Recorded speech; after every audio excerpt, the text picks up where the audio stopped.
Welcome to the arena. The time for Clash Royale League is now. In North America, today's matchup features third-ranked resurgent Immortals against Team SoloMid, nipping at their heels. Two squads today feeling very confident. Royal for Immortals saving his team in the final game of King of the Hill to beat the undefeated Complexity in a momentous spot for his squad. And then across from them, of course, you have Vulcan, who is underrated no more after that domination of Oxlet in 1v1, and then uncharacteristically unneeded in King of the Hill because the surging Firewolf clutching it for his squad, taking down J Monty and B-Rad, both teams ready to go to war here in CRL. Hello and welcome to Clash Royale League. I'm Rich Slayton. Joining me is Andrew Guy for the finish of our fifth week of action here in CRL. And as we move to the second part of the season, these standings become ever more important. Absolutely. Hopping into the standings here, we see Immortals and Team SoloMid are neck and neck. With a loss for Immortals, they would be tied. And of course, a win for Immortals would put them very, very close to taking second place from Cloud9. Later today, of course, we have a second fantastic matchup. It's going to be Cloud9 against the young and hungry NRG or NRG. Yes. But more importantly right now, we have TSM facing off against Immortals. Yeah, and with Immortals here, we have, of course, Royal, the God RF, oh yeah, and aw crap, the bad boy of CRL, and their opponents, Team SoloMid, coming off of a huge win, Firewolf, Vulcan, Air Surfer, and also this is the last time you're going to see a three-man roster for TSM because Sam has landed in the States. OP Sam will be here next week, but for now, the three going up one more time, the Musketeers trying to do their best here against Immortals, and standing by a guy who I said, of course, has been underrated before. I think people now are seeing just how dangerous he is. Christy St. John has Vulcan. Thanks, guys. Vulcan, you have been named one of the most underrated players in CRL. I mean, do you agree? I think definitely at the start of the league, people didn't know I was good because honestly, I wasn't necessarily the best last year. I only knew 3 decks, but now that I'm way more versatile, I think I'm a lot better than I was in the previous year. We have seen versatility absolutely crush. I have to ask, Immortals, the last time you played them, you lost in 2 sets. So how has your strategy changed so you can bring home the W today? Last time we banned Tornado, so definitely our strategy has been to ban Golem because Immortals is just, or I should say that Royal is just so good at Golem that we're just we're just going to completely take it off the board. Everyone bans Tornado versus him, so we decided to switch it up and hopefully we get the win. So are you confident that you're going to get revenge today? You know, I can't say I'm confident. They're a really good team. Both the God RF and Royal finished top 10 on ladder, but I think it's very possible. We'll see. I give it a 50-50. 50-50? I'll take those odds, I guess. Back to you guys. A little inside information there. Vulcan tipping his hand on the card bands a bit early for us. Golem will be off the board. So coming up in a few moments, Immortals versus TSM. But first, we have some of these fantastic Clash Royale trading cards, courtesy of the greatest trading card company in the world, Topps. Yes, and we got these. You can obviously order these from shop.supercell.com. And you and I are going to start opening some packs right now. We get to open a little bit here. And of course, you can get these, like he just said, on shop.clashroyale or shop.supercell.com. And within every one of these big old boxes, there's guaranteed to be one legendary. So I'm hoping that I got the golden ticket on the first unwrap. Yes, I love this. I mean, the 12-year-old in me is freaking out. You got loving playing Pokemon and Magic the Gathering. No legendaries for me today. However, I did get the meme-worthy E-Barbs and Minion Horde combination. I got them too, E-Barbs as well. That's a lot. Goblin Gang, Bats, Minions, Archers, and a mini P.E.K.K.A. Okay. At least you got a hologram. I don't know if I got. Oh, I did. There I got you go. You got 3 Muskies. Musketeers. Excellent. So I guess we'll try to build some sort of off-meta deck out of these 12 cards, 6 cards per pack. Go ahead and get yours. But right now, let's find out what words of encouragement the coaches have for their teams inside the war rooms. How are you guys feeling? Good. Are you calm? Great. Yeah. That's all you gotta do, dude. Remember how you played last game? Yep. You were calm before it. You realized that all you had to do is focus on enjoying it, and then you did really well. So that's all we gotta do right now. Right now we just want to stay quiet after this, just relax, think about the games you're gonna do, and think about just between yourselves, like, I gotta communicate. 2v2 is all about communication, right? So that's all we gotta do. Let's do it, boys. Just relax and get ready. Last game against Tribe was really good. You guys all played really well, but we lost to Immortals last time. So what is this? What kind of game is this? Revenge game. We need everybody for this game. 2v2 hasn't been our strongest suit, but we have a game plan this time. We're gonna play to our strengths. Not gonna reveal that yet, but everybody will find out shortly what it is. Vulcan, you've been our most consistent player, but for this match, we need more than just you. We need Air Surfer and Firewolf to come through big time for us. So yeah, just play well as a team. It's our last day without Sam, so get excited for that. And let's get the dub for TSM. TSM on 3? 1, 2, 3. TSM! Now that we've seen them lay the groundwork, let's see them do work on the battleground. See what I did there? Immortals, TSM, send your 2v2 combatants into the arena. Shocker for all. It seems like we always see what the king did there, but fantastic quips either way, my liege.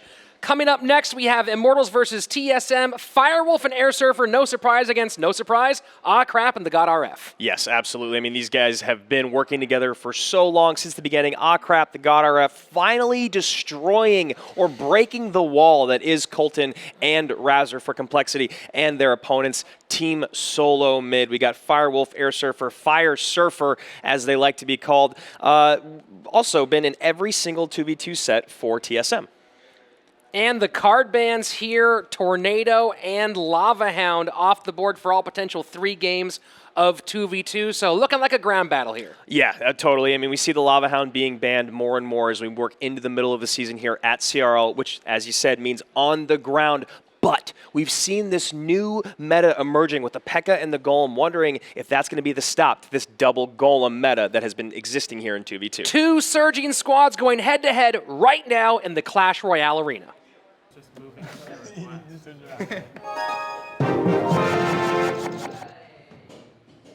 2v2 underway. TSM's Air Surfer and Firewolf top of your screen. At the bottom, the God RF and Crap for Immortals. And we have seen so many different types of decks run. Air Surfer and Firewolf simply not content to run the standard Golem meta we've seen here in 2v2. Yeah, and it looks as if Immortals just kind of prepared for that here.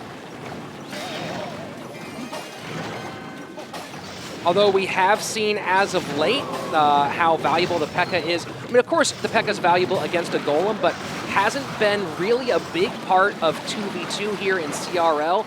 But for those of you who watched that recent Fnatic match in the EU, now it seems like might have TSM taking a page from their book. Yeah, it really seems like the P.E.K.K.A. was the card to be used that has been a little underutilized here in 2v2. And you know, TSM doing a really, really great job here at the start, mitigating all that damage and creating a great counter push, keeping that P.E.K.K.A. alive, demanding Immortals to spend probably more elixir defending than they would have liked to. Well, you got to think that that Lava Hound ban might be from TSM doing some research on Immortals, because Immortals, of course, has had success with that double Lava Hound deck. So here, getting that off the way, instead facing up against the more traditional Golem. Right, and then by placing them on Golem, you see that TSM here has, in turn, placed a P.E.K.K.A. and a Giant Skelly in their deck, because now this Giant Skeleton, for them, they want to die so that it takes out that Prince and it takes out that Mega Minion, and even those Golemites if he's lucky, and there you go. Great utilization of the Giant Skeleton. That's an excellent defensive pairing. The P.E.K.K.A., of course, taking down the tank. Yes. Everything else taken by the Giant Skeleton. So we are seeing the creativity of Team Fire Surfer start to come out here and be used to positive effect. You know, only 2 and 5 overall in 2v2 sets, looking to make a third for that win call. And you mentioned that earlier match, and it's exactly the thing where you use these 2 cards, the Giant Skelly and the P.E.K.K.A., to stop any incoming ground beatdown push that you have, and then the Miner just goes to the tower, Miner to the tower, over and over and over, get that poison down, and chip away, and as you see, they're in a commanding lead, and with the Giant Skelly on the board and the P.E.K.K.A. being back in hand, there's almost no way for Immortals to break through. Yeah, down to the final 30 seconds of regulation time, and it is TSM with a significant lead, down to 872, is the left-hand tower of Immortals. And now you see this dual lane golem push, which is basically the only option you have once that P.E.K.K.A. and Giant Scaly are down in one lane. And honestly, TSM may have overcommitted a little bit in the left-hand lane and weren't able to defend as appropriately as they would have liked in the right. That right-hand tower now taking some significant damage, still trying to push their way down to 181, so going to spell cycle out and get this thing done is TSM. Really, really well played. They definitely let their defense slip a little at the end and almost paid for it, but now Immortals have to go back to the drawing board and figure out exactly what deck they need to run, because in their minds they got to be thinking, wow, they gamed us. They knew exactly what we were going to run, and they countered us, and we almost got lucky getting away with one, but they deserve to win that. So now you got to think that they're going to change up their deck makeup. Well, the narrative, Andrew, that we've been talking about a lot here is who figures out how to stop the golem, and it looks like today we're finally starting to see that. Yes, and you know, the only other option when you're running that double golem deck, as you saw, was to push the other lane. But it's always, so far today, it's come in too late every single time. That recognition that I need to push the opposite lane, and I mean, just a great start for TSM. TSM now one game away from securing 2v2, and Airwolf and Fire Surfer seem to finally be feeling the mojo. Game number 2 underway, and it's Air Surfer and Firewolf, not Fire Surfer and Airwolf. And again, where Fire Surfer came from, first time I saw these guys, I made the same mistake, and so I gave them a choice afterwards. Do you want to be Airwolf or Fire Surfer? And they made the pretty easy call. Yeah, I remember being in the room when you said that, and I think everyone in the room just turned at the same time, like, well, Fire Surfer. Yeah. It's the best. It's pretty great. And playing pretty great so far is the young pair, the 18-year-old from Cleveland, Ohio in Air Surfer, and Firewolf, and the 16-year-old from Surrey, Canada. And now you see Immortals completely switching up their technique and win condition, now relying on those Royal Hogs to take the game for them. TSM on the other side running basically the exact same deck. Now we're going to see how that deck plays against non-beatdown. And that's the interesting question, right? We've talked about how matchup has not been typically as important, but when you are gearing up specifically for beatdown, does that create a problem? We've seen that before for this duo. Yeah, absolutely. You see against beatdown, it fares very, very well. Against a deck like this, where you have less splash damage options against more incoming splash damage troops, i.e. the Royal Hogs, it's just going to be interesting. Nice activation on the King Tower there. I think that was the log that went and pushed that over there. So again, one of those elements of the King Tower being so much bigger here with that double King Tower, much easier to activate with non-traditional activation spells. And you see a little bit of the BM coming out from Team SoloMid. They're both surprised that worked, and they're both very happy about it, I'm sure. So this gets really interesting, Andrew, because as you talked about it before, does running that same deck, you know, they're going to change up and not run Golem. You know, does that capitalize well? And maybe they would have done better to say, hey, you know, we have one game in hand. Let's switch it up and try to play some mind games with you in game number 2. Yes, I couldn't agree with you more, Rich, because already you're seeing the effects of the same deck being run back, and Immortals being like, hey, you guys did it. First game, you took it. Props to you. We're going to change up our strategy. And TSM, on the other hand, running the same deck back, doesn't have the proper options. Now, I wonder if this same deck in general construction would have been effective if they just switched Miner for Mega Knight. Oh, that's it. That's an interesting point. Just taking out maybe one of the miners to put in a Mega Knight. I mean, ideally for them, the best situation would be to take out the P.E.K.K.A. and put in Mega Knight. Yeah. P.E.K.K.A. is what I meant to say. I saw a miner back at the tower. Oh, gotcha, and it filled into my brain. So now down to 971 on the left-hand tower, mounting an offense of their own on the right-hand side, though, making things very close. And so this is kind of a tough spot here because you know what lane they're going to be pushing for Immortals, but now Immortals forced to defend on both sides. Yeah, and you see TSM sending in those miners back to back to back to back. It's the best way for them to get their damage in, and that tower on the right side is very close to spell cycle range. Very close indeed, but not picking up that miner. Getting there a little bit late, so might be a critical error there, down at 485. So now not only are both sides in spell cycle range, but TSM in a lot of trouble. Yes, and if these Hogs connect, which they don't really. That poison isn't going to be enough. And wow, and the lightning coming in. Yep. Wasting no time is the God RF and our crap. They're saying, no.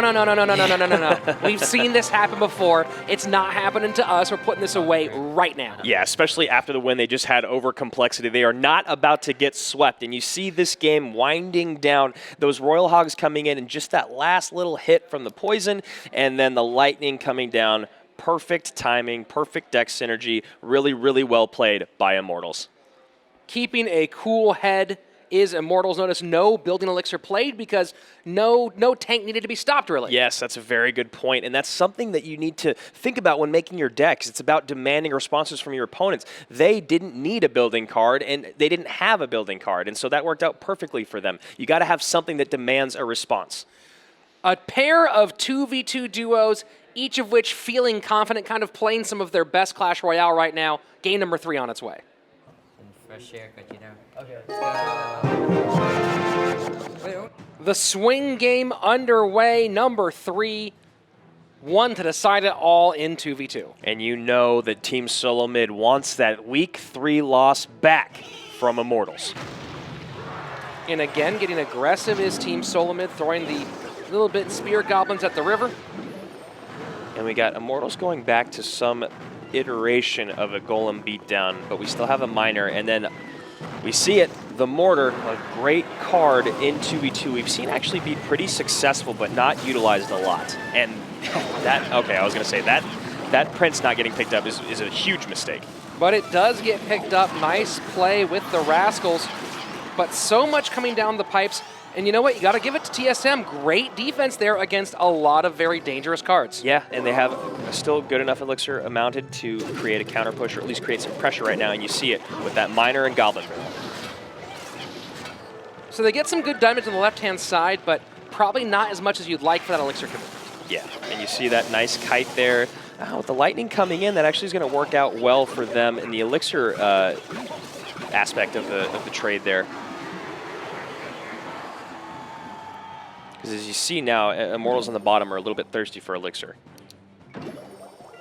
And just barely not getting that mortar on tower, but with the Bat's help, it might now get a couple of shots off. And Air Surfer actually just leaked about 3 elixir there when he was the only person on the board with max elixir. And I understand the communication aspect of getting on the same page as your partner. However, losing those elixir advantages in 2v2 when elixir flows more slow than in 1v1, or more slowly, excuse me, you should always take advantage of a full bar. So that should be taken care of pretty easily there on the left. Some sort of small spell, or just let the tower take care of it. So now we're in double elixir time, and we'll see how the smaller, faster deck of TSM faces off and fares against this big golem beatdown. You got to imagine, no, never mind. I was too slow. I was going to say, you got to imagine a lightning is going to come in and take care of that Inferno Dragon, and in turn, a rocket comes in and takes care of this golem push. But look at that miner sneaking in behind Andrew. Yeah, and a half second early on the miner, actually, because you see it's tanking for the golemites. You'd actually like the opposite thing to be going on. The golemites tanking for the miner, as the miner does more damage. So trying to get the mortar down, and that's a mortar player's worst nightmare. The golem picks up the aggro. Yep, and that log coming in just in time. Prince coming up to pick up the miner, and that is going to be a very strong push coming in for Immortals. Pretty much a perfect defensive sequence for Akrap and the God RF. Yep. However, they really wish they would have taken care of that Inferno Dragon. Well, no worries there, because now down to 256, it's going to get tower. On tower, yep. Yeah, that's it. The baby dragon gets distracted for a second, but Poison will wrap it up. So creative again is squad team Fire Surfer, but the God RF and Akrap playing traditional, playing smart, making a couple key defensive stops and securing 2v2 for their squad. And you got to think the way that they played this match. And here we go back to that first push here. The Inferno Dragon coming in and the lightning being dropped by Immortals creates this great golem push. Now the rocket comes in, but however, you've got those golemites in the miner to tick away at that tower. Air Surfer and Firewolf off to a great start, but then you got to think that maybe Immortals ran that very, very obvious deck to game their strategy and then turn those second 2 games around. Yeah, that's a very good point. They go, hey, let's get off that for a second. So they get off of it and they go, oh no, we're back on. Yep, Yep, and you see them turn it around and take that 2v2 set. Really, really great play from Crap and the God RF. Now taking 2v2 sets in a row, and one of them obviously over complexity. And now it's up to TSM's 1v1 specialist Vulcan to step up against a guy who's been here, again, many times before in the Romanian Royal. Ding, ding, ding. Now making their way into the arena. 2 players on the rise, making their name in the CRL. This should be a pound-for-pound slugfest of the highest order. Vulcan, Royal, do the 1v1. It's the 2 specialists making their way to the podiums. Vulcan has appeared in every single 1v1 set for his squad. Royal has made that same walk. This is his 6th time, or his 7th time overall to the podium. Yeah, Royal coming out here for Immortals, knowing that he could take the entire match here in the next 2 games. And of course, Vulcan, maybe the biggest breakout star here at CRL, especially for Team SoloMid. He has proven to be a monster. And speaking with Immortals coach before the game, he was saying, honestly, I'd rather play Complexity again than have to deal with Vulcan in 1v1.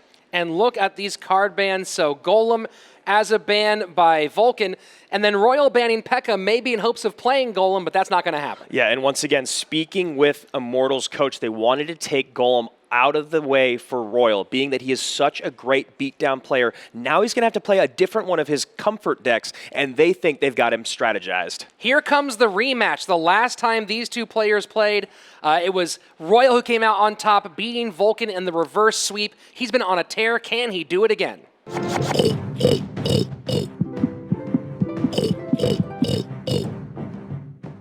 Vulcan on top, Royal on bottom, getting those awesome emotes out. And right now, game 1 of set number 2.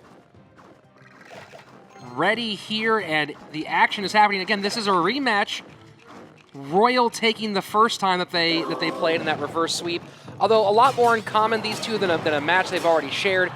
They both have fantastic records, 5-2 for Vulcan, 4-2 overall in 1v1 sets for Royal.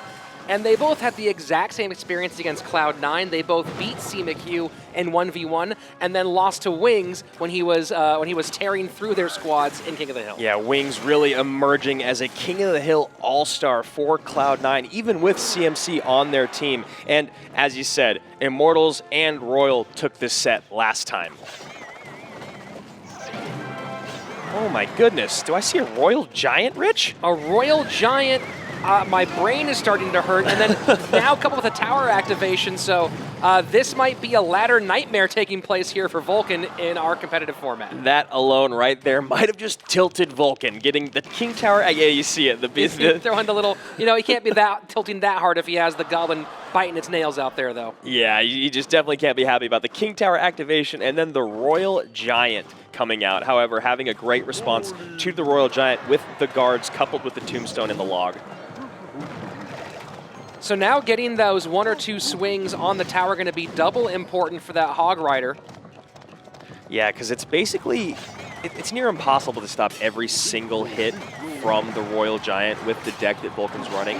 I mean, like I said, if you can get a Tombstone down, wait for it to die, then log it back and do enough damage in time, it's a way to do it. But it's tough here in single, and now we're in double. Well, the bowler behind the Royal Giant almost makes it doubly hard because his great counters for it are easily taken down by that bowler. And that is a very, very frustrating deck synergy, and you see Vulcan just being like, I have no answers, nothing. Like, you just straight up countered me. I mean, what's he going to do? The bowler counters the Hog, the Tombstone counters the Hog, the Tornado counters the Hog. So not a lot of offensive weapons available here for Vulcan, and then not a lot of defensive answers for that Royal Giant. Of course, it almost always gets tower anyway. Yeah, and here's also the other interesting thing about the matchup is Royal doesn't even need to cross the river to win this game. Very interesting, something that's not really common in this 1v1 sets. And now that Inferno Dragon just healthy as ever on top of the tower. No lightning, no zap, and that is going to be GG for Vulcan, recognizing the matchup was insurmountable. Hey, wrap it up, get ready for the next one, come back stronger in game number 2. A Royal Giant being the ace up the sleeve of Royal in this one. You know, if there's one thing I did not expect to be happening here in CRL, it was to see someone running a Royal Giant bowler deck. Yes, and you see the little smirk when you look at the Immortals bench, knowing that TSM probably put Royal on running a Golem deck. As you can see with the very quick cycle, the Tombstone, the Executioner, and the NATO, all great responses in Vulcan's hand to a Golem. However, this Royal Giant Tombstone deck that he composed here, excellent. Excellent. Nothing Vulcan could do about it. Well, Andrew, I bet they put him on a giant deck. Because remember, the ban cards this time around were the Golem and the P.E.K.K.A. So they probably put him on a giant deck, you know, switching his beatdown meta, which his deck would have had a lot more to go on against with a giant deck. But here with that Royal Giant, just so frustrating with those targets at the river. Game number 2 on its way. Yeah, thank you for cleaning that up, because I remember I was talking to TSM's coach, or the team before the game, and they were saying he's probably going to play Golem, or he loves to play Golem, which is why it's banned. And then, yeah, maybe they placed him on Giant, and that was just, wow. You know, I bet they did not place him on Royal Giant Bowler, of all things. That is a crazy combination, and it's honestly one of those decks you look at it, and you're like, I want to go try that out. Yeah, really do now. My Bowler is level 12, and my Royal Giant is sadly underleveled, because I've objected to it for a long time. But now I might have to start putting some time into it. In the 3000s and the high 25s, I remember running a Witch Royal Giant deck that it's just the worst thing. Very, very toxic. And now we see Vulcan with that Giant. It's talking about the 25s and the 1000s. Vulcan's parents thought he was wasting his time in his room playing video games for so much, just to get in trouble for playing games too much. And then he won $20,000 at the King's Cup 2, and now he says his dad is his biggest fan. What a wonderful way to get your parents on board, making a yearly salary in a weekend. So now we see, here we are, Royal running Giant. So this is probably the kind of deck that Vulcan put him on last time around, and then got surprised, of course, with that Royal Giant deck. Both players running very similar, not exactly the same, but very similar styles of decks. Yeah, and you got to wonder if Royal does have a Miner in his deck, or maybe he's running double Prince, or maybe 3 Musketeers here. But you'd think right now Vulcan having that Miner has just a really nice way to get to that tower without dealing with these giant pushes at the bridge. Although here's the challenge. Now down at 1733, he is behind. The Hunter will do some nice damage coupled with the Prince, though. Yeah, the Hunter is such a powerful card, and I know Vulcan wishes that Hunter stayed alive. So not much offense coming so far from TSM's side. A lot of damage on Vulcan's left tower. And Royal is maybe just one game away from taking this whole thing for Immortals. Vulcan being their 1v1 specialist was honestly, I think that first game kind of threw him off. Well, you know, you face one deck you don't expect, and next thing you know, you feel like everything is unexpected. Yeah, and so now we've got the Giant double Prince deck. However, we got the 2 Princes in the right lane, the Giant and the Mega in the left. So the Hunter doing its damage, and this time finally stopping the Giant from reaching tower. So as we move closer to sudden death overtime, Vulcan may be finally finding his defensive rhythm against this deck. Yeah, maybe, but the dual lane pressure here created by Royal, he's got both these towers down to a pretty unhealthy level, and now he's going to just try to go all in one lane, and I believe the Hunter's out of cycle. And it's going to be hard to get back to that quickly enough. Not a lot of light cost cards here for Vulcan. And as you can see, that Prince doing a very good job, but that Giant still getting in and getting a couple hits on that tower. Ooh, and a great Miner there to keep the Electro Wiz's split zap from killing the Prince behind the Giant. And if that Prince, wow, if that Prince killed the Electro Wizard, it was all worth it. Wonderful play. So this push really could be the nail in the coffin if it gets a swing. Yeah, so now we're down at 460. Very close. Royal at a point where he could put this thing away here in the next 30 seconds to 45 seconds. Are we looking at maybe triple spell here from Royal? Very possible. We have not seen a big spell from Royal yet, although considering that he's still kind of doing the same sort of cycle, pushing that Giant at the river, you know, maybe it's possible that's not a third spell. Yeah, because, I mean, you'd think if it was a poison or a fireball, he'd be using it on that hunter, but it's also hard to believe that he'd have, there it is. Well, so it is a fireball, you know, but I do like Royal being patient here. You know, he's at 460. He could do 2 fireballs and a small spell and take this thing out, but he's not overextending himself, not giving the opening where he could lose a tower accidentally. And that's a really smart play, doing some damage at the river with the log, getting that tower now into double fireball range. Yep, and playing just excellent, excellent defense, so it doesn't leave any room for Vulcan to come back. And it looks like Immortals will be taking this match in a 2-set sweep over Team SoloMid. And now, Immortals has had the season sweep over Team SoloMid as well. And that's a big one, because if we do get in any tie situations, having that season sweep over TSM would mean that they are automatically ahead of them if they end with the same record. Absolutely, and that is a very frustrating place to be for TSM, knowing that the standings are so close, and definitely knowing that Immortals are right around where they are. Really excellent play by Vulcan, by Royal, able to overcome the talented play of Vulcan. And I think it all comes back, Andrew, to that first deck. Just really, you see that, and now you're second guessing everything that's in front of you. Totally. You see that deck and you don't know which way is up. You're like, am I really seeing a Royal Giant and a Bowler coupled together? And is this really working? Oh my gosh, I have no answers. And you saw Vulcan throw up the white flag in the good game early on in that match. Beautiful, beautiful coaching and analytics from Immortals. Well, you gotta wonder if Immortals was looking at that. Remember, they had the P.E.K.K.A ban, which you think you're banning P.E.K.K.A to support your Golem push, but maybe this deck was part of the plan all along.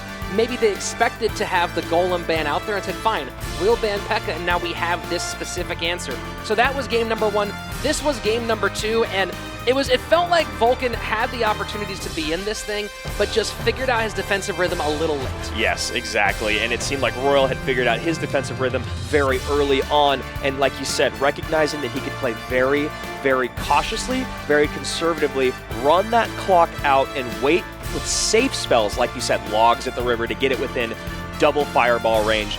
Excellent play from Royal. Great play from Immortals, and they take the season sweep over TSM.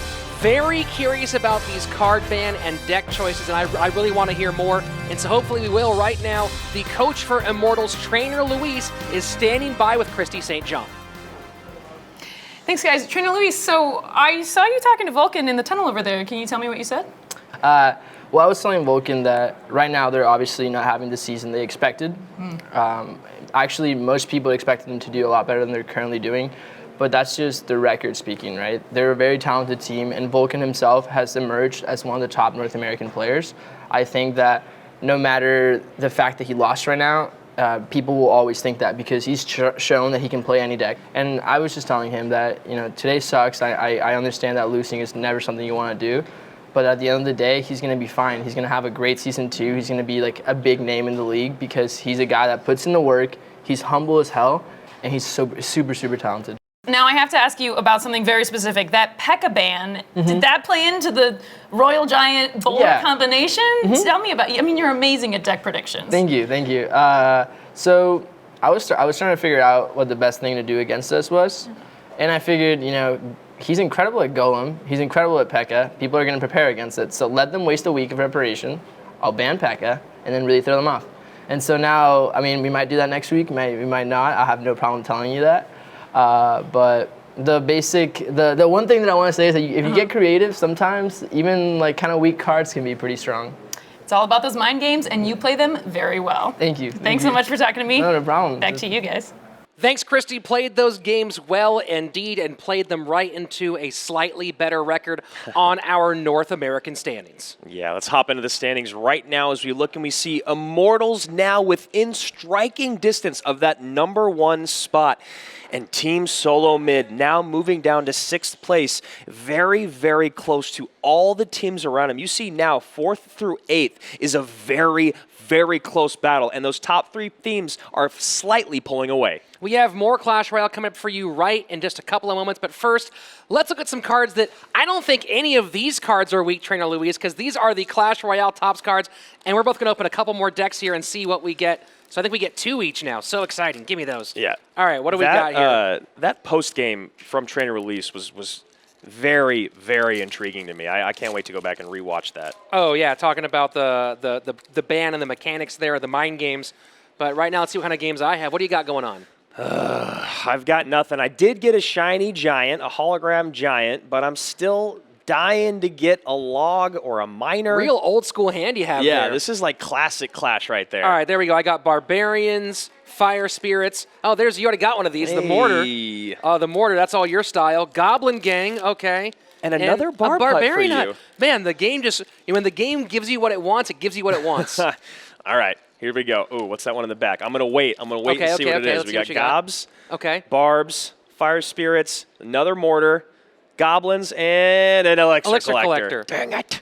All right, let's see what happens. Hey, look, you can run 3M now, so congratulations. I actually do have that right there. All right, let's see what else I got here for my next pack. Getting close. Ice Spirit, great, I can cycle. Let's cycle that to the back.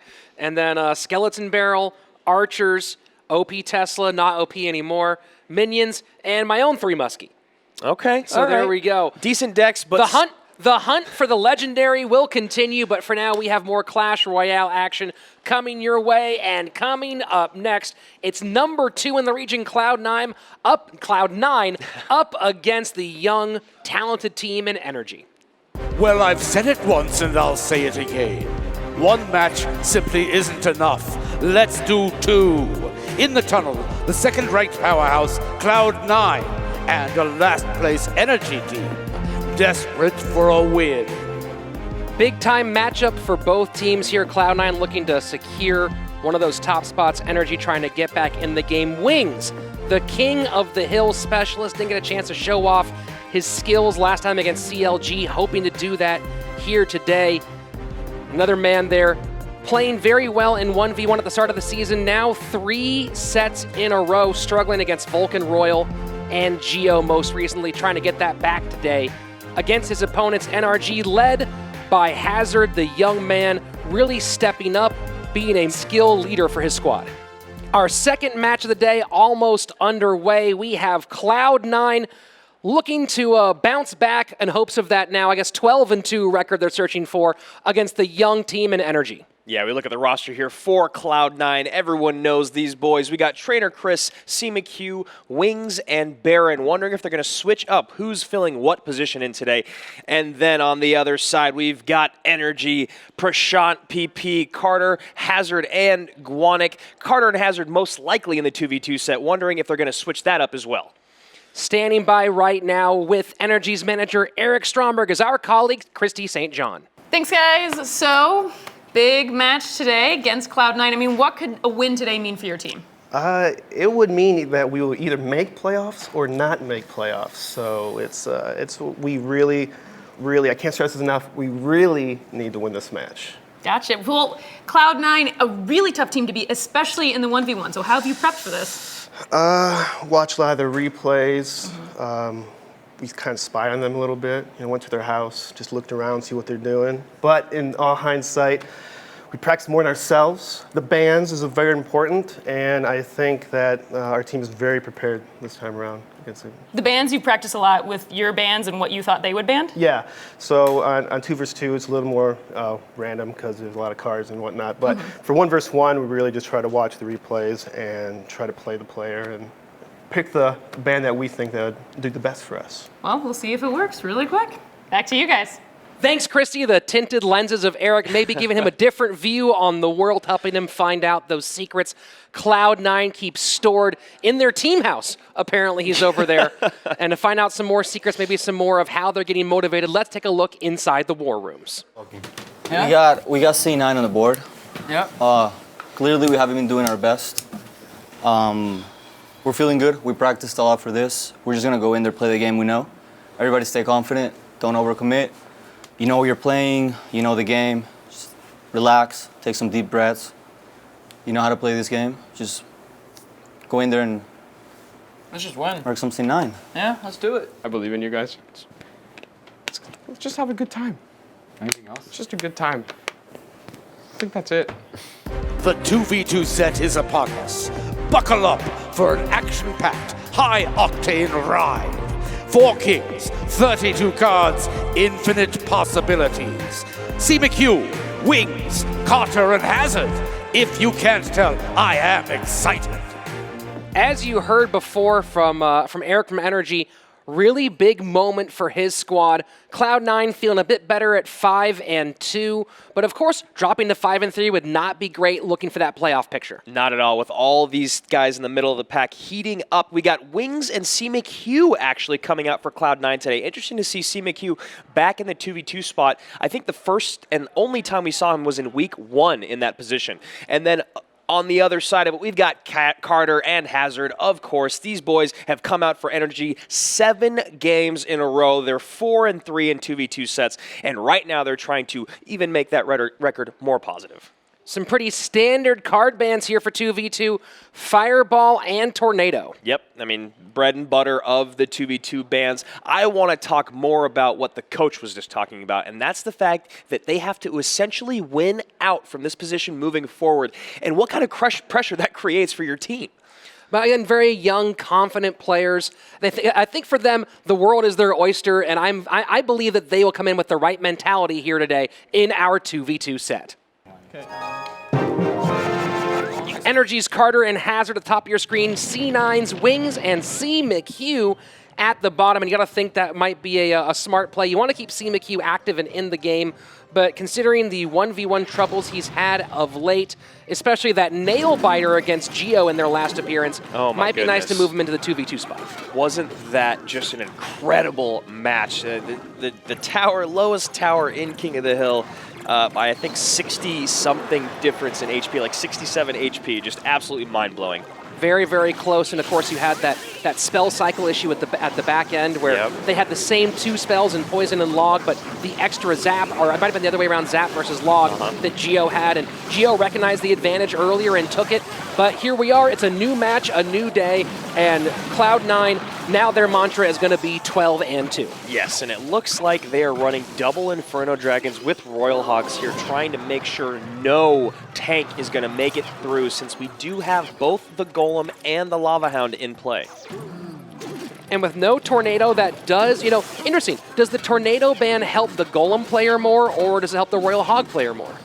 I mean, that's an interesting question because it's used in both decks. Sure. I mean, and used against both decks. So I think honestly, the Royal or the NATO being out of play is going to be more effective for the Royal Hogs. Now we did see when that Tornado pulled the Golem to the opposite lane and it changed the entirety of the game. However, I doubt that's going to happen again today.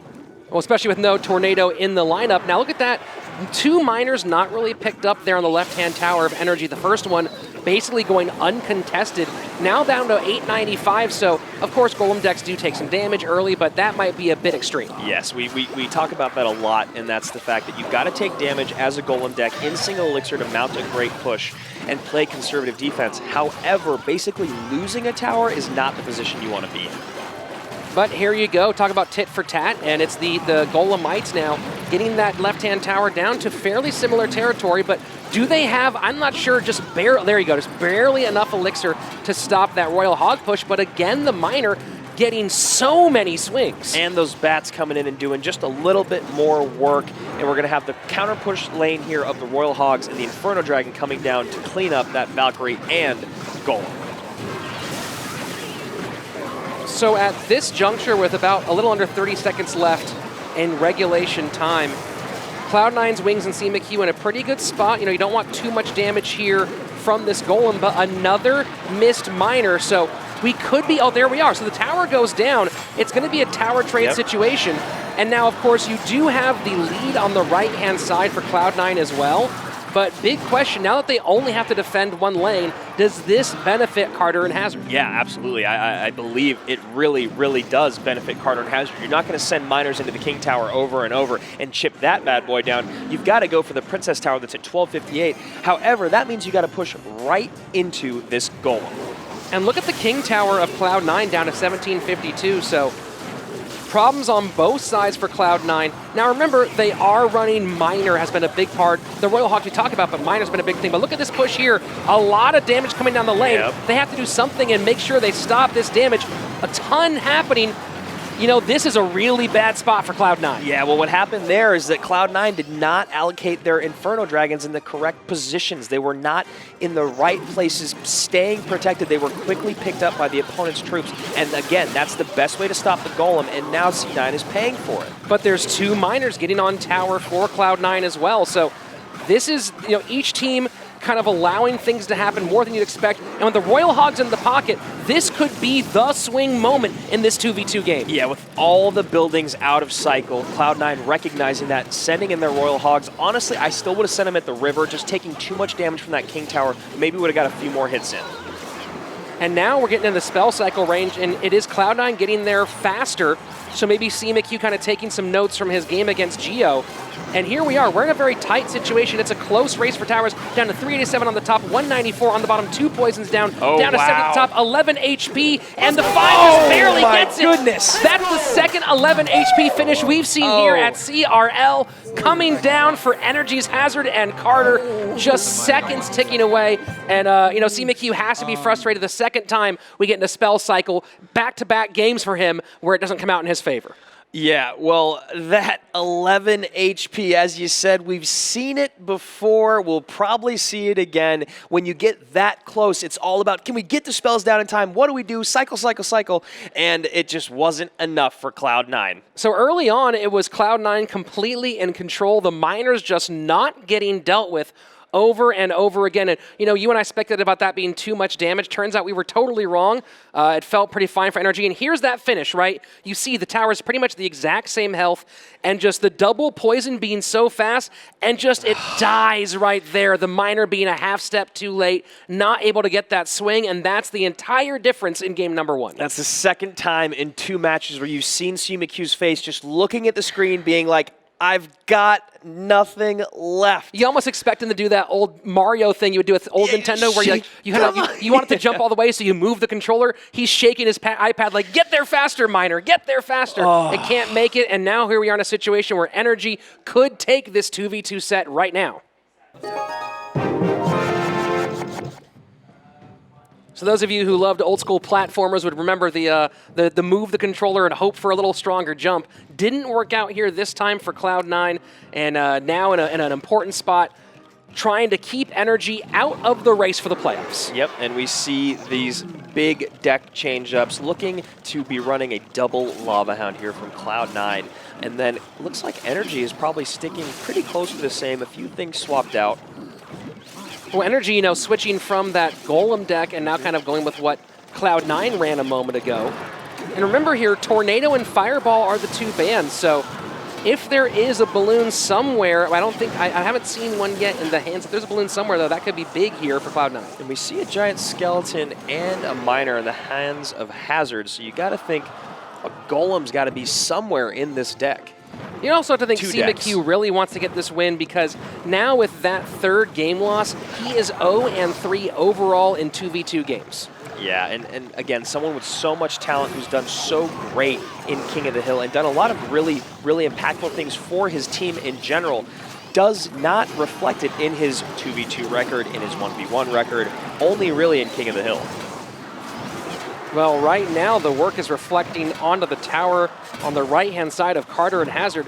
Now going to be down just around 1,500 hit points.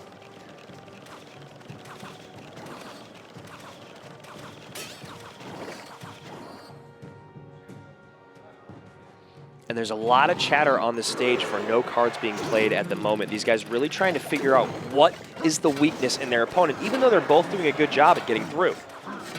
And so nice work with the Royal Hog Miner combination. The Royal Hogs kind of tanking there for the Miner in a certain way and letting that damage get on tower. So a nice tower take on the left-hand side for NRG, and with a minute left, sitting in a good position, but they look like they are in danger of losing their tower here as well. With the Inferno Dragon, I can't tell if it locked. The Inferno Dragon it was locked on a unit right below it, but I see exactly what you were looking at there. Yeah, I was trying to see if it was still kind of an early phase, but now down to 523. So with 41 seconds left, NRG kind of has a strong position. They can defend this lane and maybe look to counter push if they have to. I mean, I may be speaking early here, but I'm very, very surprised that Cloud9 isn't running at least one balloon between the two decks. Now, I understand the Miner and the Double Hound and the idea behind a Miner tanking for the Pop Lava Hound. However, with Tornado and Fireball being off the table, you'd think Balloon would come into play. So opting not to put up a lot of defense on that tower, deciding that, and the 500's not really worth trying to keep that thing alive, instead focusing on the next phase of the game, his NRG's Hazard and Carter. And as we move here to sudden death overtime, they find themselves on their back foot, both towers lower than their opponent's towers. Now, a great Lightning coming in to clean up that Inferno Dragon. However, the Miner came in a bit early. You would have liked the Princess and both King Towers to have locked on the Lava Hound and then sent in the Miner. So these Lava Hound pushes just relentless on the left-hand side, playing that double Lava Hound deck. So able to keep pressure on and continuously force a defensive response from NRG. And those guards plus the Tombstone for Cloud9 doing a beautiful job of cleaning up the Royal Hogs. And now their timing is much better. The Miner's a little later, the Lava Pups are getting a bit of a tanking, and now we are very close to Lightning and Poison. And there's the Poison. We're just going to wait for it to tick 8 seconds. Lightning's going to come in, and Cloud9 is going to tie this setup. And there we go. CMQ now just one spell away at this point. Maybe, yeah, just one spell away from getting his, there you go, from getting his first game victory in 2v2. There you go. It may have taken 5 weeks, but he did it. And here we are, all tied up, and a tough spot here for Hazard and Carter. They pretty much played perfect that first game. Second game, making maybe some over-aggressive choices here. You know, they take the tower on the left-hand side. They're at 1,500 on the right-hand side and just can't keep it up, decide to let it go and move on to game number 3. I didn't love their deck synergy there. I think in the first half, while we were in single elixir, it really flourished. But now you look at the second half of the match, and they really didn't have a lot of answers. I mean, the Royal Hogs getting picked up so easily by just the Tombstone and like a Baby Dragon or one other unit just didn't create enough of an offensive pressure to make it so that Cloud9 couldn't just focus on their own offense. So Cloud9 getting to play a lot on the opposite side of the field in that final phase. So critical, pretty much playing no defense. The question now is, how will that deck construction focus their game here in game number 3, 2v2 on the line between NRG and Cloud9?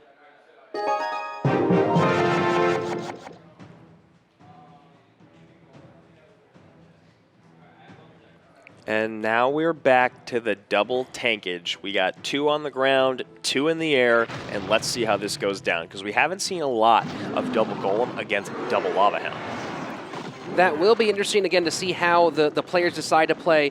Will it be that cycling of Golems and Lava Hounds, throwing one down, and then will we see them both go with that same idea in the double elixir time where they drop 2 at once? Yeah, or will it be a split push where you send 1 and 1 down each lane, and now we've got a Lava Hound on each side and a Golem on each side. It's very interesting to see what these guys are going to do, and especially because both decks cater to their respective ground or air. That Lightning did a lot of damage for Cloud9, but didn't actually clean up the defending troops. So while it does take them all down to maybe about 20% or so of their hit points, still keeps them on the board and defending against that Lava Hound. Yeah, in a very close battle here. We got the Miner coming in, going to get a few hits. And it looks like they're going to go with the Prior Rich and single elixir, and that's just sending 1 at a time down the lane, not ever overcommitting.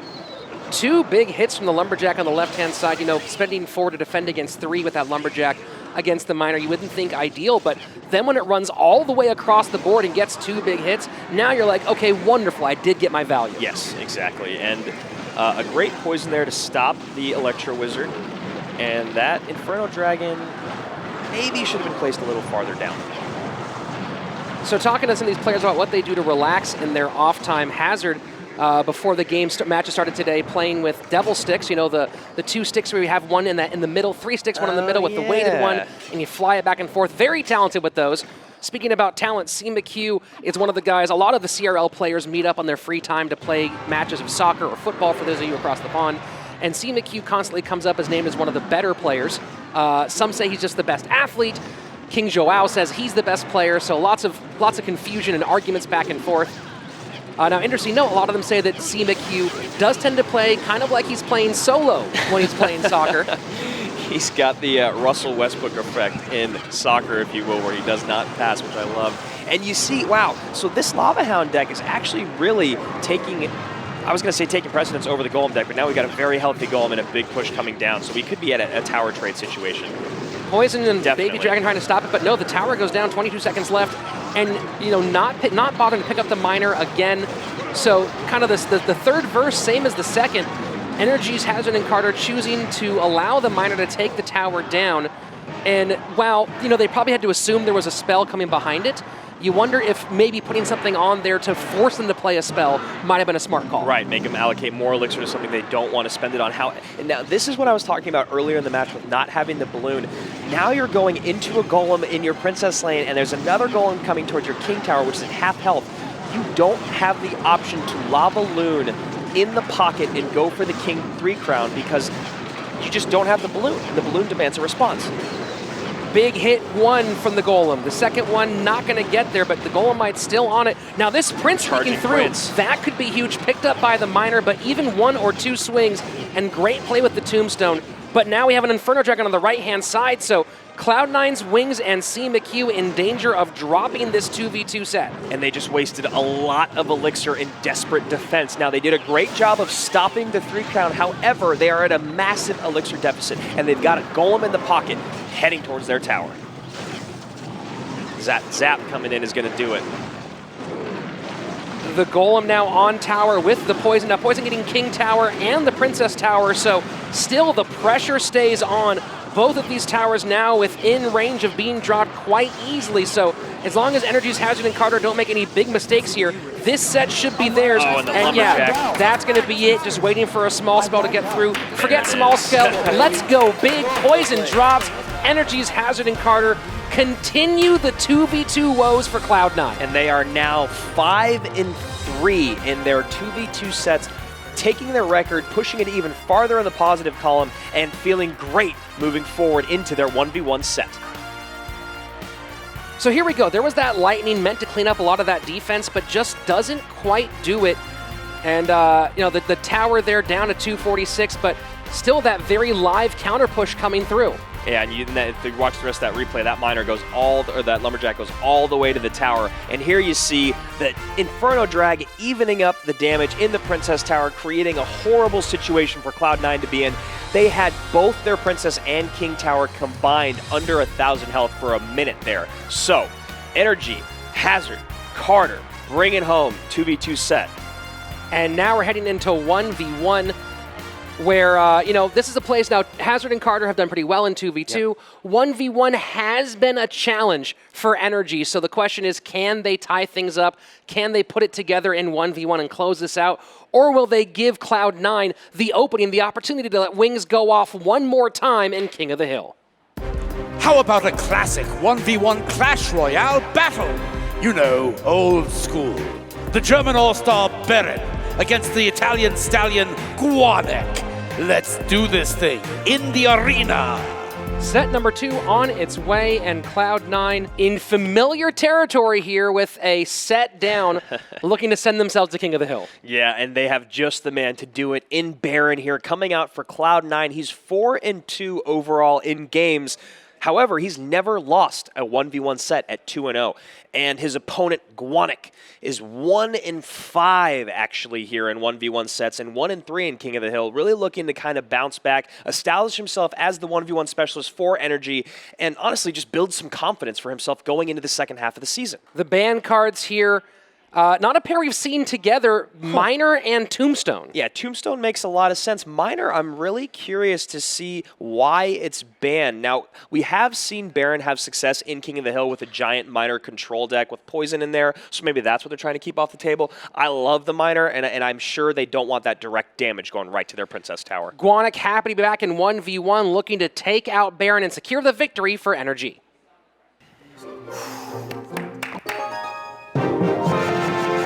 Game number 1 underway. NRG's Guanek at the top of your screen. Cloud9's Baron at the bottom. And as you said before, Andrew, Baron has not lost a set yet here in 1v1. A couple kisses being blown back and forth between our competitors. Some friendly BM. Very happy to have the new emotes here in this build. Absolutely. I'm a big fan of that Skelly pack. I bought it right when I woke up the other day.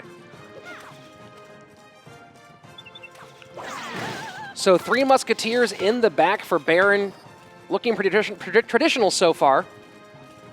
Guanic with the Rascals meeting that Valkyrie at the bridge. Yeah, Rascals and a Bandit. Kind of interesting.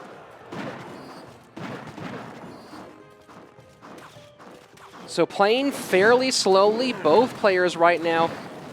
Strange choice there with the Inferno Dragon as a way to pick up that Musketeer. You can see my face. The audience at home cannot, but I'm really just trying to figure out what is going on with Guanic's deck here. Is it maybe like a really off graveyard deck, or maybe there's not with a Hunter in there, so maybe we're going to see, I don't know, the fans at home will probably know better than I will at this point. We've seen Guanic run some very interesting decks here in 1v1. You know, some pretty traditional stuff like Graveyard Poison. We've seen him run a bunch of other stuff that's really interesting. We had the Golem Lumberjack deck that he ran here, which not totally strange. You see those together a bunch, but we haven't seen it a lot here at CRL. So, and now we see the Royal Hogs.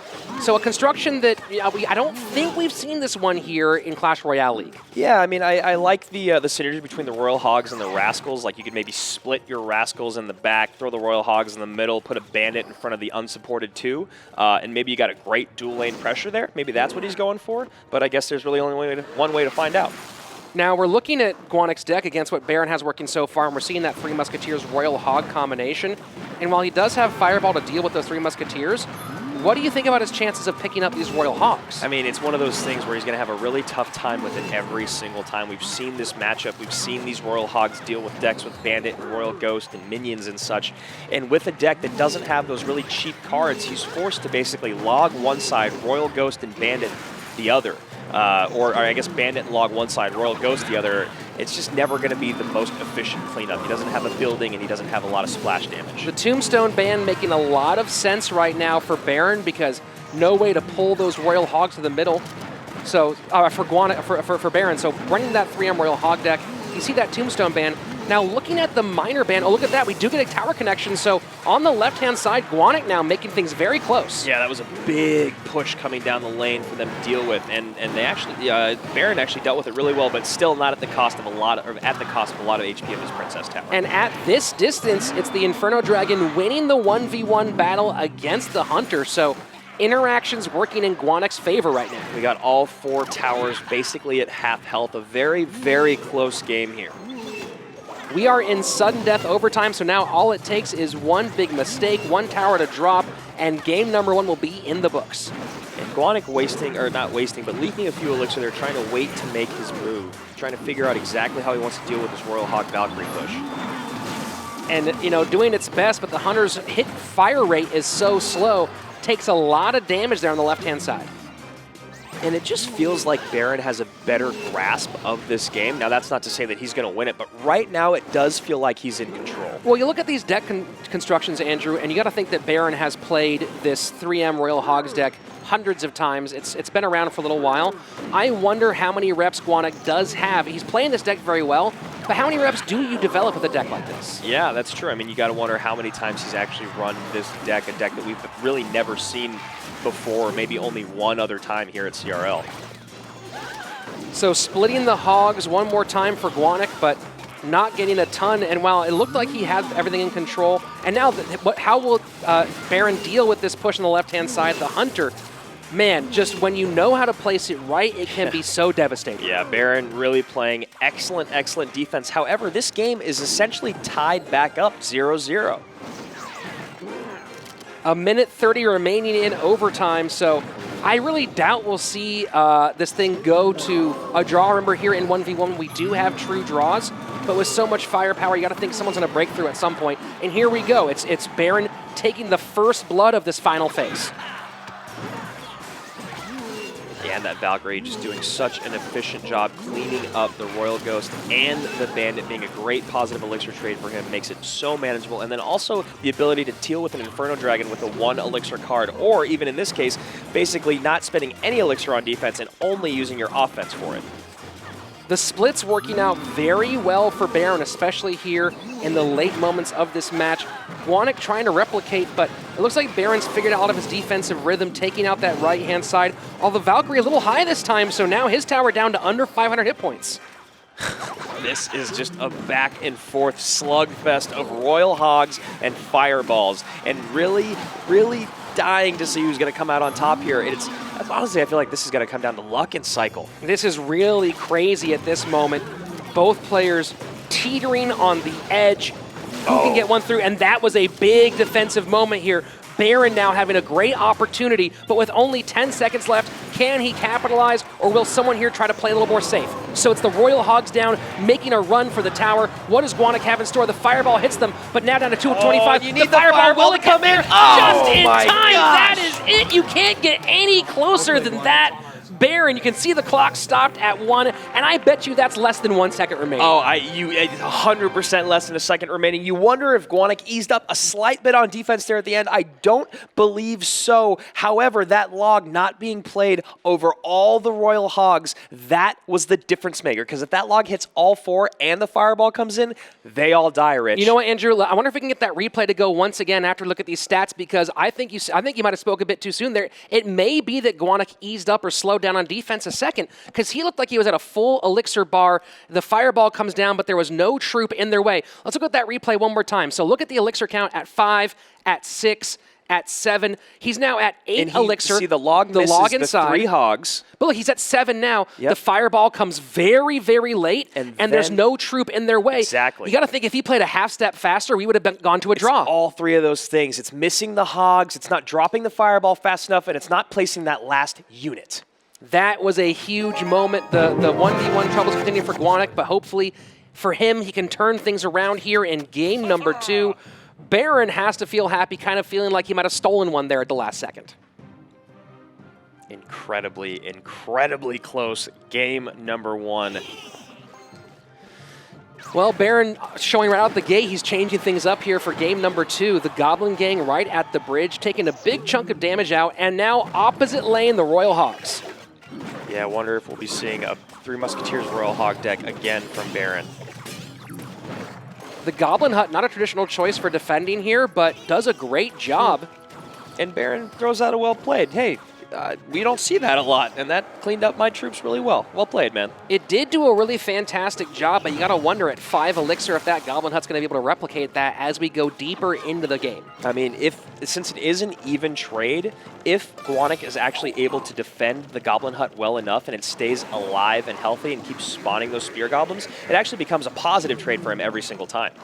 So you're thinking that the trick with that Goblin Hut's going to be getting it down earlier as opposed to as a reactive play? Yeah, I think you try to cycle it as often as possible. You try to get a couple on the field, actually, because the middle one's always going to get eaten up. So if you can get one down in the middle and one behind your Princess Tower that's getting attacked, that is the ideal situation.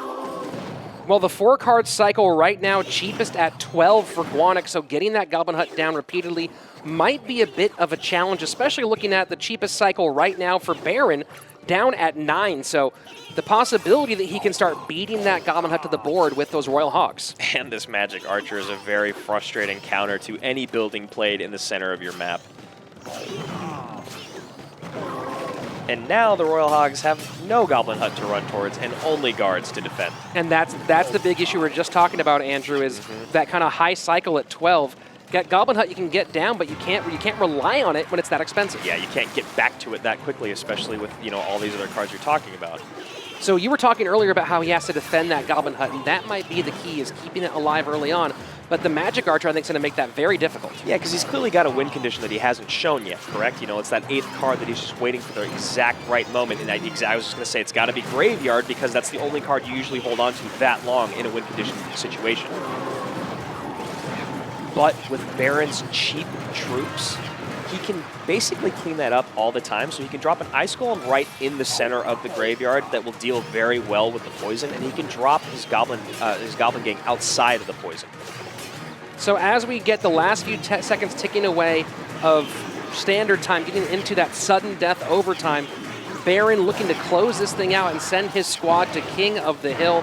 The Fireball, now, we got a King Tower activation from the, was it the fireball hit the king tower? Yeah, it was the fireball hitting. I think he was really set on hitting that musketeer.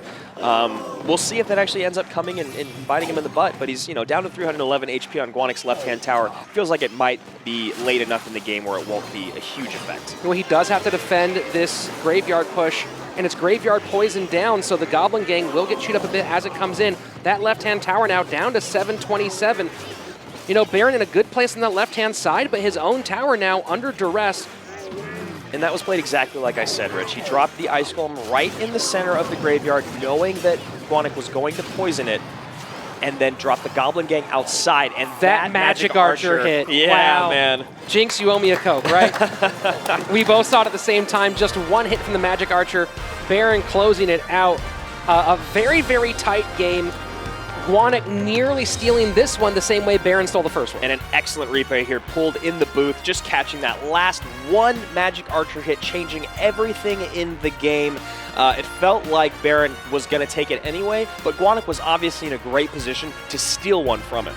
Well, that Magic Archer hit, I don't remember what the tower was at. I think it might have been at 89, so the log wouldn't have taken that tower down, and we saw the graveyard push get dropped right then. So it's possible, it is very possible without that Magic Archer hit, that the graveyard could have taken that left-hand tower. And we've seen that happen where people think that they have, players think they have enough to defend a graveyard, or they think that the graveyard isn't going to deal that much damage that quickly, and then all of a sudden they've lost the game. Not the case in this situation. Very, very well played by Baron. It didn't happen here, so once again, we are on our way to climb to the top of the King of the Hill, a place where Cloud9 has been very, very good. Reminder for King of the Hill format, each team will field 3 players. Each player gets 1 opportunity, just 1 life to support their squad. You lose once, you're out. Defeat all 3 players of the other team, you get the all-important match victory. And right now the teams are strategizing, figuring out their lineups, their very important card bans, banning a card to go up against not 1 but 3 potential different players. Let's hear what they're doing inside the war rooms. All right, guys. Short and sweet, King of the Hill. Colin. Then Wings. And Baron. We banned Loon, they banned Poison. We know where we're running. Execute.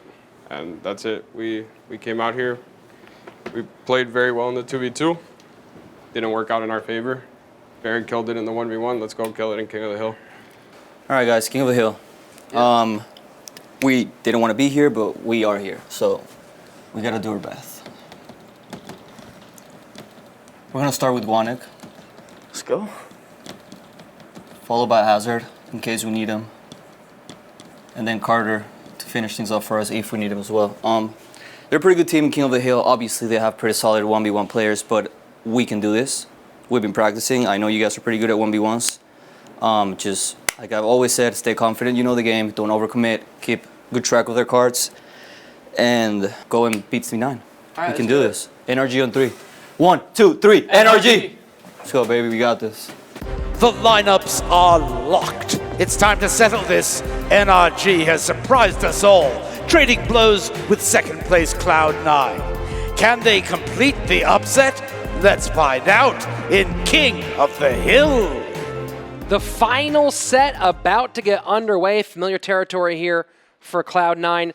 NRG's coach saying beforehand they didn't want to be here, but here they are. The tension in the room is palpable, Rich. NRG putting so much on this match. They have to take this King of the Hill set. Now, we've got CMQ starting off for Cloud9, Wings right behind him, and Baron closing it out, and Guanic immediately jumping back in, trying to redeem himself from that 1v1 set, followed up by the 2v2 special duo, Hazard and Carter. The card bans for this entire potential 5 games, Poison banned by NRG, and C9 taking Lava Loon out of the game. That balloon can be so devastating. We've seen it many times today and many times before. It can sneak through in the last 20 seconds and ruin your day. I bet Cloud9 doesn't want to deal with that factor. Cloud9 looking to get back on track. Again, 12-2 being their new mantra. NRG hoping to stop themselves from falling to 2-6 in this moment right here. NRG's Guanic at the top of your screen, Cloud9 CMQ at the bottom. Now, an important thing to think about when it comes to these standings, Andrew, is that NRG's coach and manager saying that they need the kind of win out to be in the playoffs. But if you look at the playoff picture right now, that might not be the case. Of course, you want to win here, but the number 4 team right now is Tribe at 3 and 4. Because the top 2 teams are winning so much, it's not impossible that the number 4 team in the playoffs will be at 7 and 7 or potentially even at 6 and 8. Yeah, definitely not impossible. And, you know, you just really want to separate yourself as much as you can, as early as you can, and that's got to be what Cloud9 is going for. You see that quick little BM, or not BM, but acknowledgement from CMQ of missing all 3 of those goblins from the Goblin Barrel. Not something that he wants to happen here playing against a log bait deck. So the Prince for Guanic, I'm gonna bet maybe we see the Rascals at some point. Yep, possibly doing that synergy. You're probably going to see the 3 Musketeers here for CMQ behind that Hog Rider. Maybe he'd maybe just stick with what he's got right there with a strong win condition, but could also see the 3 Musketeers with that Mega Minion and the Ice Golem. Probably not at this point. Yeah, Ice Wizard, very interesting choice. So maybe running the Ice Wiz NATO Hog Rider control deck. Yeah, it could be, you know, now that Royal Hogs are, you know, they're just so powerful. And the Hog Rider gets a swing, the Prince stopping it from doing more, but midway through regulation time, it is CMQ out to a slight lead. And that time he gets all 3 of those goblins. Royal Ghost's going to get a couple hits, though. Those couple hits are pretty serious, and look at how long the Princess has been on the board for Guanic. Yeah, this is this is one of the strongest decks in the game. I absolutely love this log bait deck, but that was great fireball value for CMQ. That fireball just cleaned up a ton, and with the Ice Wizard hanging out for a long time, now CMQ mounting a pretty big offensive push. The Hog Rider does not quite get that swing, though. Yeah, really, really nice defense from Guanic here. Now you wonder if next time that CMQ sends in his Hog Rider, if he's going to send in a pre-log right behind it. But he can't. I forgot. He's got to save it for the Goblin Barrel. So that is the position he puts himself in. So maybe he sees a pre-fireball, but then that's spending too much elixir. Well, though we have seen some of these big troops that Guanic is using in defense, so if you do have potentially, you know, I don't know if Guanic would ever play that much, you know, some of the small swarm troops like the Goblin Gang and the Prince at the same time, but if it sees that happen, the Fireball could be a good option. Yeah, and that Kite just not doing its job since the Prince was distracted, however, able to clean it up. CMQ forced to not ideal, though, use that Ice Wizard to stop the Prince. Yeah, definitely not wanting to use his very best defensive card as a sacrificial lamb. But again, getting so much fireball value is CMQ, and now that great exchange that just put Guanic in, I'd say, a great position to do a great amount of damage to CMQ, all cleaned up in one spell. And there you go, the log picking up not just the Goblin Barrel, but a piece of the Goblin Gang as well. So the spell work of CMQ so hard pretty much pitch perfect after that one missed log. Yes, and now the double hog hit coming in is going to take, well, I was going to say he's going to give him the damage lead. However, that fireball puts it back in Guanic's favor. So now we're in sudden death overtime. Remember, this is King of the Hill, so no draws, although not looking like it'll be necessary here. And now he got caught looking. A late activation with the NATO, great use of it. I mean, I guess we probably should have expected that coming. You did call it earlier, but not activating the King Tower early on is kind of surprising playing against a log bait deck. That King Tower does so much damage. Well, you saw a lot of those Goblin Barrels played on the outside, Andrew, and yeah. I expect that he was thinking that it was because of the NATO, and it did make the Goblin Barrels more predictable, but then we saw why he was doing it because of that activation. Absolutely. So the Prince does not stop the Hog Rider, now down to 518. We're in some pretty serious territory. CMQ again, the brilliant spell work. We saw, you know, he played the predictive log to get that damage and then had the NATO on defense. And here we go again. Does he have the same trick lined up? He does get a big swing, so now within fireball range, that's going to be it. CMQ, no mistakes, no miscounts, no errors. Yep. You know, we had that missed log early, but after that, playing it very, very tight. And I really like his decision-making at the end there, knowing that he could eat the damage from the Goblin Barrel and instead deciding to log the Rascal Girls and the Tower and the Goblin Gang really is the reason he just won that match right there. And as I said, recognizing to eat the damage on your Princess Tower is a really effective play sometimes, and CMQ taking that first game from Guanic. Now, Hazard stepping up to the plate, someone who's been 3-3 in King of the Hill, finding varied success, obviously, at that even record. CMQ now 9-4. Yeah, I mean, we've seen why, though. CMQ, he's just so calm in this set. And notice, again, back to that same moment, he'd already activated King Tower, so he knew he had support against that Goblin Barrel. Maybe he wanted to do that same sequence earlier. Right. Didn't get it, still got the victory. Now he's up against Hazard.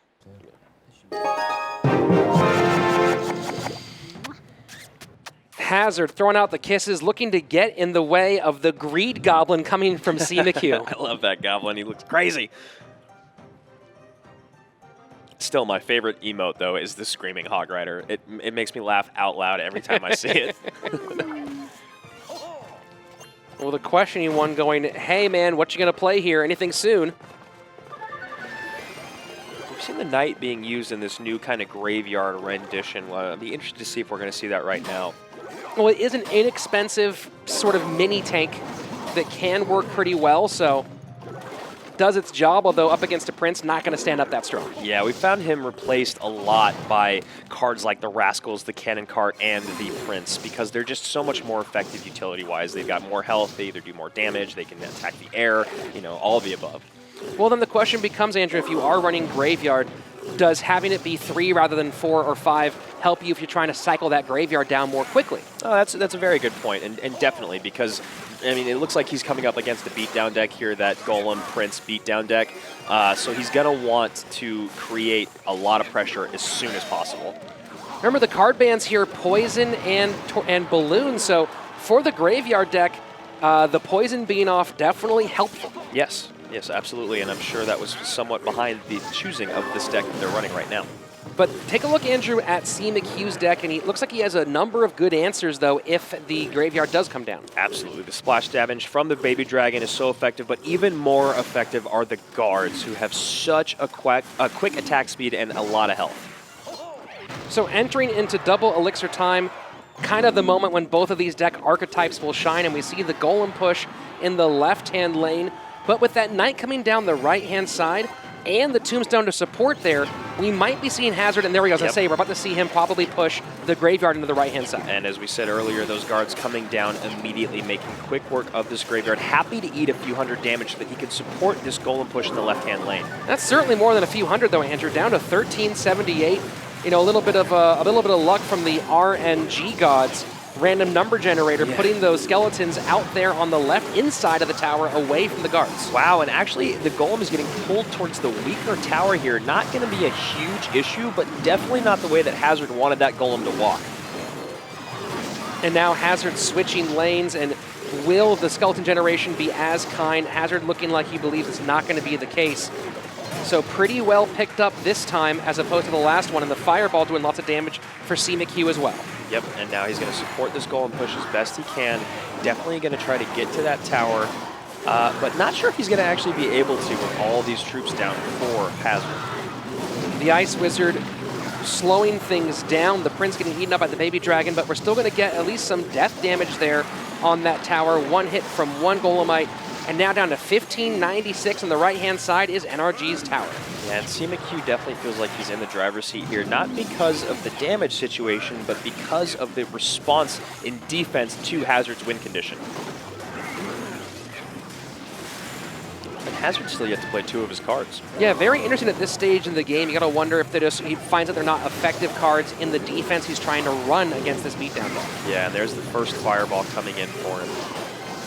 So we've seen one of them, and now you kind of see why the Fireball, so many kind of heavy troops there, not going to do a ton. Yep, and there's the NATO. We've been waiting for that. I mean, sometimes you see the Night Witch in this deck instead of the Mega Minion.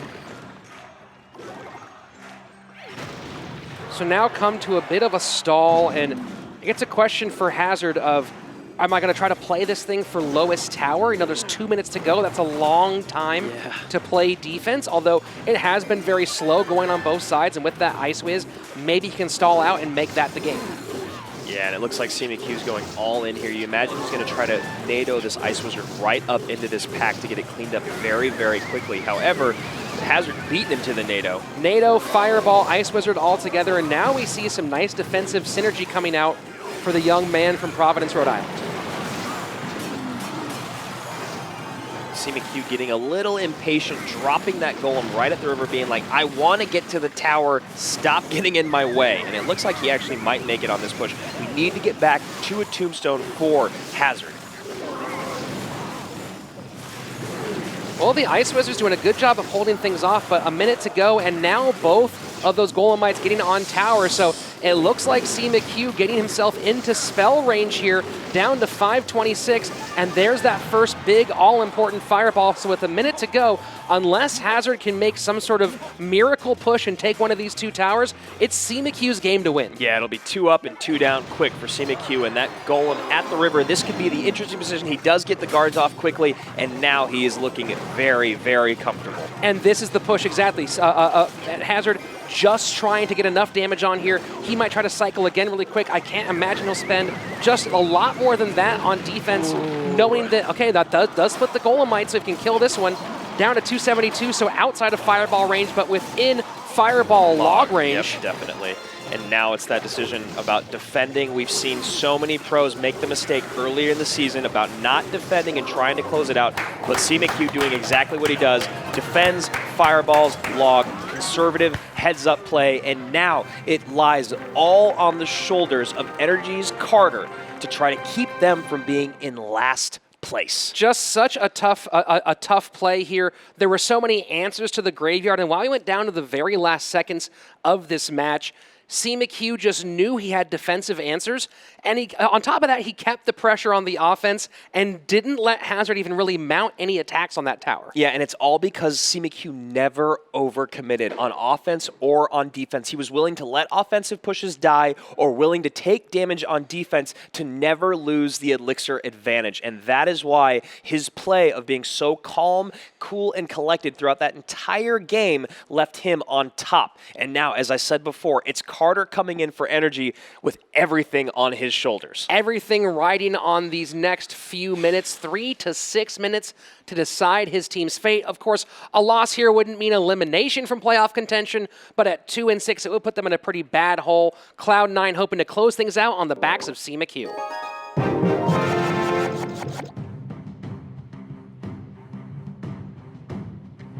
Yeah, Rich, as you said, it doesn't take them out of playoff contention. However, being in last place halfway through the season is a huge blow to your ego, and it's really, really hard to come back from that because you know the 7 other teams in front of you are fighting so hard, fighting for their lives to make that top 4.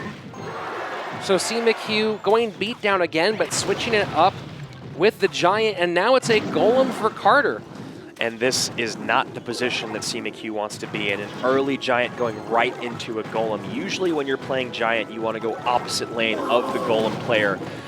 Still very early on, and if CMQ defends well enough right here, he won't be in a really rough position, but definitely not the way he wanted to start this game. So, Andrew, what is the reasoning behind wanting to go opposite lane when it's Giant versus Golem?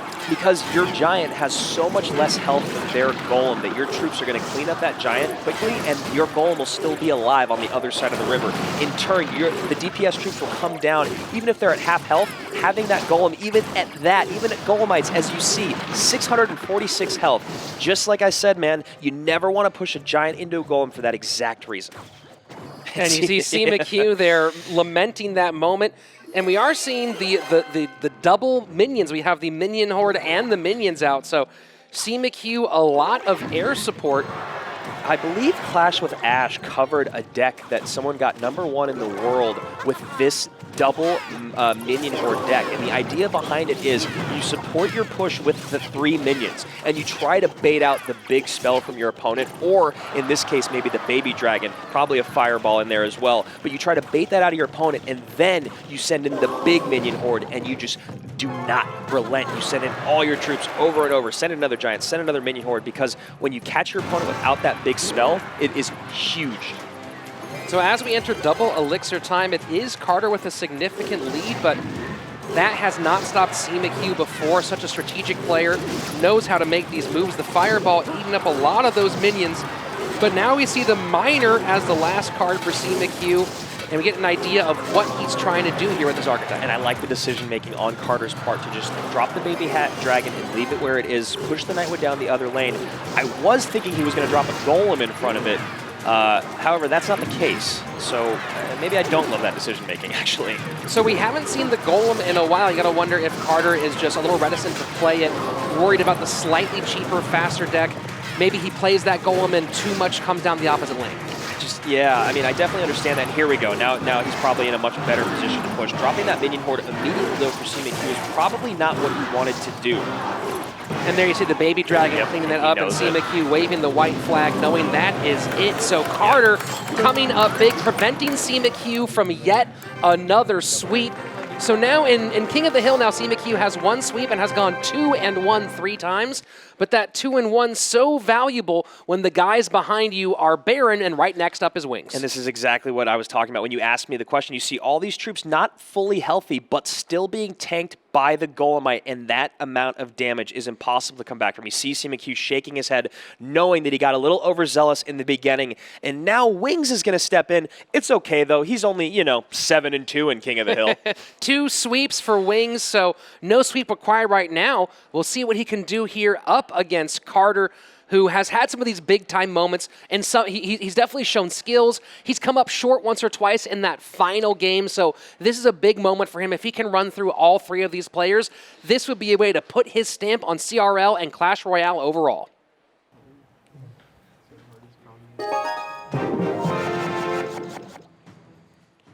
Wings for C9, bottom of your screen. Carter still at the top. King of the Hill means you stay until you lose. And Carter wants to stay here at least 2 more games. Yeah, game number 4 here in set 3. King of the Hill, everything on Carter's shoulders, trying to bring it home for NRG and keep them from the bottom of the pack. Now, Cloud9 did not go to King of the Hill in their last match, losing to Counter Logic Gaming.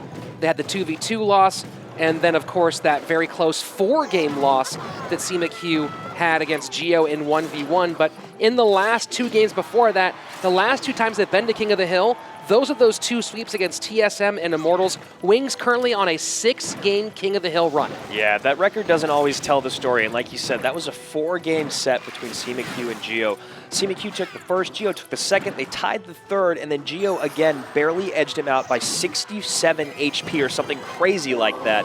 And so CMQ now not having the prettiest record, but also having some rough circumstance. So Wings looking like he's playing 2.6 Hog Rider, and Carter potentially running a Golem deck here again.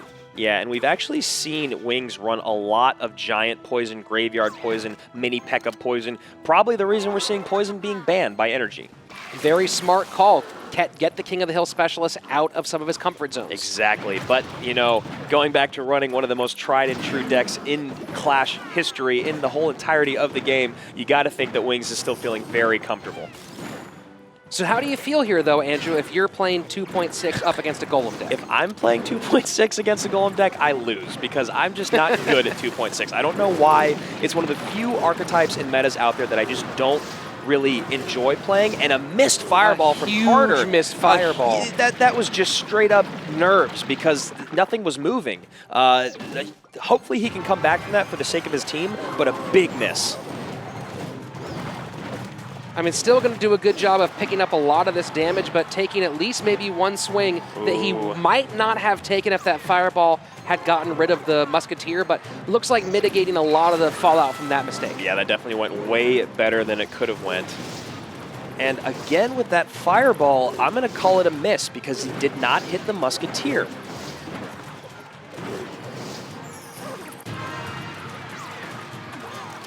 So the Night Witch making a beeline for the tower, getting picked up by those skeletons, and that's one of the advantages of playing 2.6 Hog Rider, is there are so many fast defensive responses. Yes, and it's all about very quickly cycling back to that Hog Rider for the push. And now we're going to see probably a double cannon with the early cycle of the cannon out. You use those... And another fireball that gets the cannon, but not the Musketeer. Yeah, and the Musketeer might have been just a hair out of range, but still, these fireballs, you got to think Carter should be taking a half-second longer in placing them.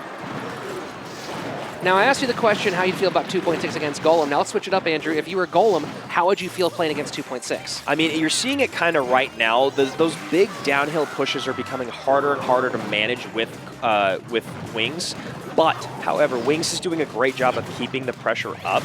But now he's pushing into the same lane as the Golem player, which is not the situation he wants to be in, because now he's got a very healthy Mega Minion and Baby Dragon right behind it, and I'm sure Carter is not going to miss this fireball.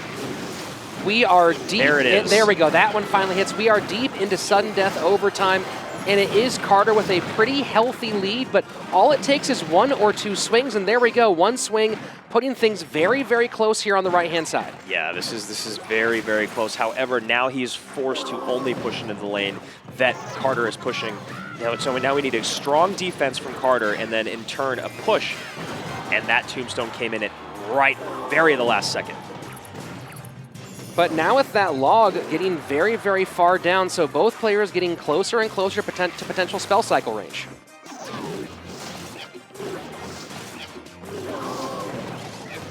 Oh, that log. And the fireball putting down a 380, so here's the hard part now. Carter, it's getting more and more difficult to get a golem down. He's not going to be able to get another one down. That's the problem, because as soon as he golems up, you know that Hog Rider's back in cycle. The tombstone, he's got to play perfect defense here, Carter does, and he's got to drop a golem right now. Exactly. This is the position he needs to be in, and now he is in a great position to win. And Wings now having to play very, very strong defense, and I don't think it's going to happen for. Oh, the Hog Rider making a beeline for the tower, and the gets pushed off there. Oh, and the my God! The tombstone pushes the Hog Rider down. Look at that, just 20 HP. The tombstone pushes the Hog Rider into the tower rather than picking up the Hog Rider itself. And what a frustrating interaction. Yeah, that is a crazy, crazy mechanic interaction. I'm not going to say that it's a misplay, because it was perfectly played. Cloud9, Trader Krish, CMQ, Wings, and Baron taking the win over NRG, forcing them into the very last position in North America.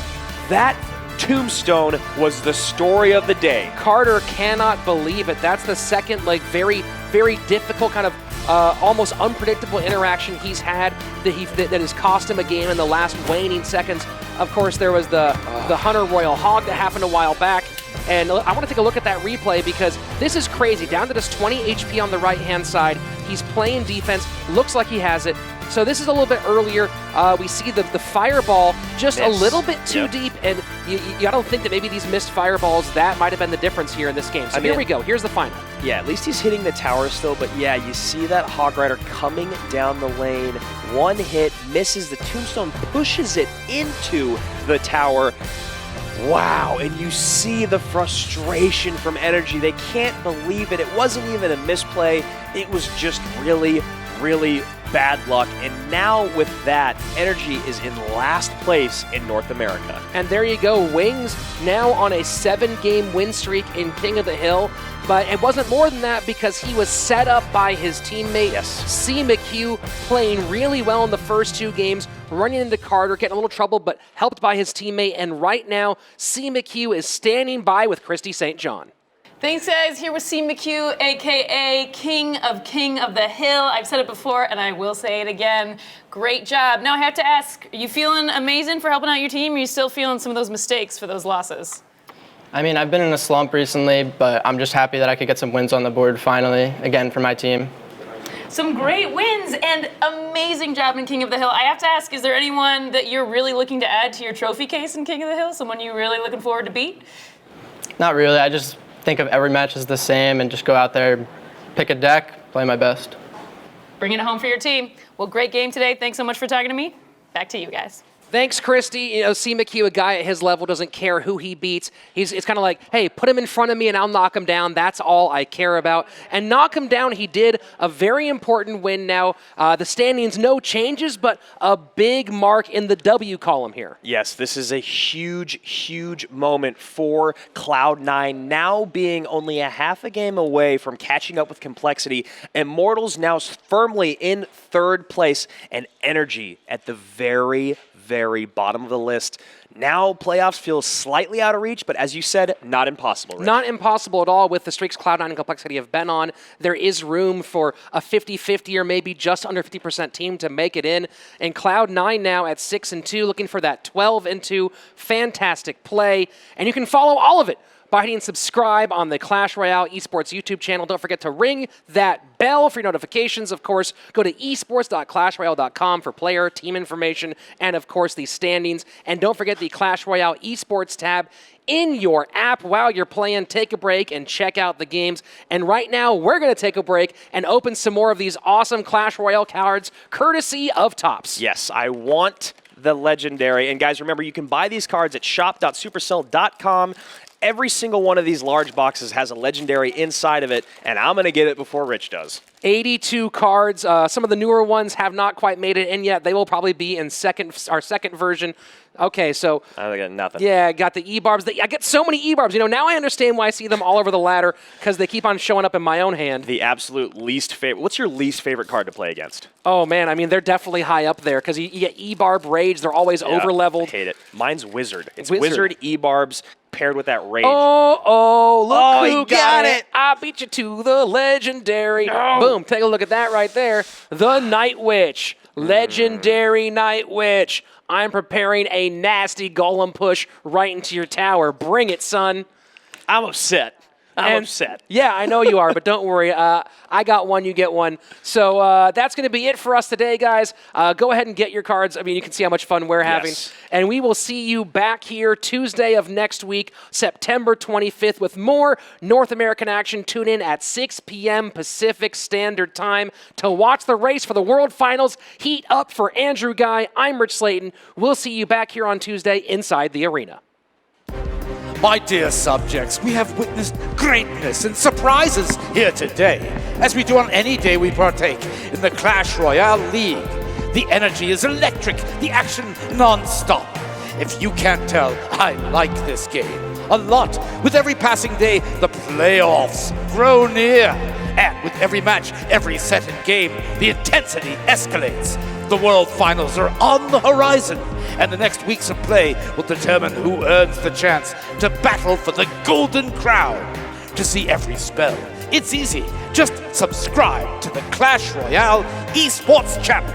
And remember, if you wish to inspire a skeleton army, try to make your speech humorous. Get it? Like a humorous bone? No? Well, it was worth a try.